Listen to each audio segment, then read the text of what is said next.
శ్రీమాత్రే నమః 2025లో ధనత్రయోదశి దీపావళి పండుగ ఎప్పుడు వచ్చాయి? ఈ సంవత్సరం రెండు రోజులు వచ్చాయి కదండి తిథులు. నేను పూర్తిగా వివరిస్తాను ఎప్పుడు చేసుకోవాలనేది. 2025 అక్టోబర్ 19వ తారీఖున ధనత్రయోదశి ఉంది. కానీ మనం త్రయోదశి రాత్రి చూస్తాం కదా, కాబట్టి మనం 18వ తారీఖు శనివారం రాత్రి వరకు ఉపవాసం ఉండి లక్ష్మీ కుబేర పూజ, గుమ్మ ముందు దీపాలు, యమదీపం పెట్టుకోవాలి. అలాగే పూజ గదిలో బంగారాన్ని నీళ్ళల్లో పెట్టుకోవాలి. ఆ తర్వాత 19వ తారీఖున మనము నరక చతుర్దశి చేసుకోవాలి. 20వ తారీఖున మనము దీపావళి పండుగ చేసుకోవాలి. ఎందుకంటే అమావాస్య రాత్రి ఉండదు కదా 21వ తారీఖున.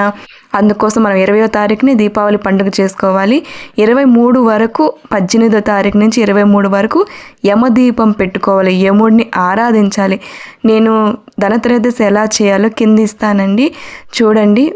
మొత్తం పూర్తిగా వివరించాను. యమదీపం ఎందుకు పెట్టుకోవాలి అనేది.